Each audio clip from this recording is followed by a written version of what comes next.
ನಾನು ಸಣ್ಣಕಿರುವಾಗ ನನ್ನ ಅಪ್ಪಚ್ಚಿ ಹೇಳ್ತಿದ್ರು, ಒಂದು ಕಾಲ ಎಷ್ಟು ಕಷ್ಟ ಇತ್ತು ಅಂದರೆ ಬಾಳೆಕಾಯನ್ನು ಹಾಳೆ ಪ್ಲೇಟ್ನಲ್ಲಿ ಬೇಯಿಸಿ ತಿಂತಿದ್ವಿ ಅಂತ.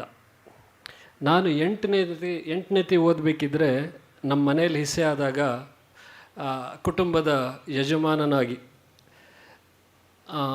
ಹುಡುಗೋಳ ಸೊಸೈಟಿಯಲ್ಲಿ ಸಾಲಗಾರ ಸದಸ್ಯನಾಗಿ ಬಹುತೇಕ ನನ್ನ 15ನೇ ವಯಸ್ಸಿನಿಂದ ಈ ಸಹಕಾರಿ ವ್ಯವಸ್ಥೆಯಲ್ಲಿ ನನ್ನನ್ನು ತೊಡಗಿಸ್ಕೊಂಡವನು. ಎಲ್ಲ ಏಳು ಬೀಳುಗಳನ್ನು ತುಂಬ ಸನಿಹದಿಂದ ನೋಡಿದ್ದೇನೆ. ಬಿಳಿಗೋಟನ್ನು ಗೊಬ್ಬರಗುಂಡಿಗೆ ಹಾಕಿದ ಕಾಲವನ್ನು ಸ್ವತಃ ನಾನೇ ನೋಡಿದ್ದೇನೆ. ಬರುತ್ತಿರುವ ಸಮಯ ಅದನ್ನು ನೆನಪಿಸ್ತಾ ಇದೆ ಅನ್ನೋದನ್ನು ಮಾತ್ರ ನಾವು ಇವತ್ತು ಮರಿಬಾರದು. ಎಲೆಚುಕ್ಕೆ ರೋಗ ಬಂದಿದೆ. ಬರದೇ ಇರುವಲ್ಲೆಲ್ಲ ನಮ್ಮಲ್ಲೆಲ್ಲ ತೋಟ ಸೀಮೆಯಲ್ಲೂ ಕೂಡ 50% ಮಾತ್ರ ಅಡಿಕೆ ಇದೆ. ಕಾರಣ ಏನು ಅಂತ ಗೊತ್ತಿಲ್ಲ. ಹೇಳ್ತಾ ಇದ್ದಾರೆ, ನಮ್ಮ ಡೇರಿ ಕಟ್ಟೆಯಲ್ಲೆಲ್ಲ ಚರ್ಚೆ ಆಗ್ತದೆ, ಈ ವರ್ಷ ಅಡಿಕೆಗೆ ಸಿಕ್ಕಾಬಟ್ಟೆ ರೇಟ್ ಬರ್ತದೆಯಾ, ಅಡಿಕೆನೇ ಇಲ್ಲ ಅಂತ. ಆದರೆ ಪರಿಸ್ಥಿತಿ ಬೇರೆ ಇದೆ. ನನ್ನ ಹಾಲು ಉತ್ಪಾದಕ ಸಂಘಕ್ಕೆ ಹೋಲಿಸಿಕೊಂಡು ನಿಮ್ಮೆದುರಿಗೆ ಮಾತಾಡೋದಾದರೆ, ಎಲ್ಲಿ ನಾವಿದ್ದೇವೋ ಅಂದರೆ ಈ ತೋಟಗಾರರು ಅಥವಾ ಬ್ರಾಹ್ಮಣರ ಸಂಖ್ಯೆ ಹೆಚ್ಚಿಗೆ ಇರುವಂಥ ಊರುಗಳಲ್ಲಿ ಡೇರಿ ಬಾಗಿಲಾಕೋ ಸ್ಥಿತಿಯಲ್ಲಿದೆ ಅಲ್ವಾ. ಹೋದಲ್ಲೆಲ್ಲ ಹೇಳ್ತಾರೆ, ತಮ್ಮ ಇನ್ನೆಲ್ಲ ಡೇರಿ ಬಾಗಿಲಾಕೋದೆಯಾ, ಡೇರಿಗೆ ಪ್ಯಾಕೆಟ್ ಹಾಲು ತರಿಸ್ಬಿಡೋ ಅಂತ. ಆದರೆ ಜಿಲ್ಲೆಯಲ್ಲಿ ಹೆಂಗಿದೆ ಅಂದರೆ, 4 ವರ್ಷದ ಹಿಂದೆ 38,000 ಲೀಟ್ರ್ ಹಾಲಿರುವಂಥ ನಮ್ಮ ಜಿಲ್ಲೆ ಇವತ್ತು 75,000 ಲೀಟ್ರ್ ಹಾಲನ್ನು ದಾಟ್ತಾ ಇದೆ. ಅಂದರೆ ಇನ್ನೆಲ್ಲೋ ಒಂದು ಕಡೆ ಹಾಲಿನ ಉತ್ಪಾದನೆ ಬಗ್ಗೆ ಜನ ಆಸಕ್ತಿ ತೋರಿದ್ದಾರೆ ಅಂತ. ಯಾಕೆ ನಾ ಹಂಗೆ ಹೇಳ್ತಿದ್ದೇನೆ ಅಂದರೆ, ನಾನು 8 ವರ್ಷದ ಹಿಂದೆ KMF ನಿರ್ದೇಶಕ ಇದ್ದಾಗ ಹಾವೇರಿ ನಿರ್ದೇಶಕರೊಬ್ಬರು ನಮ್ಮ ಮನೆಗೆ ಬಂದಿದ್ದರು. ನಿಮಗೆಲ್ಲ ಗೊತ್ತಿದೆ, ಬಸವರಾಜ ಅರಬಗೊಂಡ ಅಂತ, ಉದಯ ಹೆಗ್ಡ್ರಿಗೆಲ್ಲ ಗೊತ್ತಿದೆ. ನಾವು ತೋಟ ಮಾಡಬೇಕ್ರಿ, ಒಂಚೂರು ನಮಗೂ ಮಾರ್ಗದರ್ಶನ ಮಾಡಿರಿ, ಒಂದು 500 ಅಡಿಕೆ ಗಿಡ ಕೊಡ್ರಿ ಅಂತ ಚಾಲೂ ಮಾಡಿದವರು. ಇವತ್ತು 38 ಎಕರೆ ಅಡಿಕೆ ತೋಟದ ಯಜಮಾನ ಅವರು.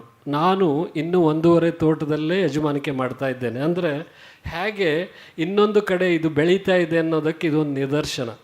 ನಮ್ಮಲ್ಲಿ ಕಡಿಮೆ ಆಯಿತು ಹೆಚ್ಚಾಯಿತು ಅನ್ನೋದು ಮಾರ್ಕೆಟಿಗೆ ಏನು ಹೊಡೆತ ಕೊಡೋದೇ ಇಲ್ಲ.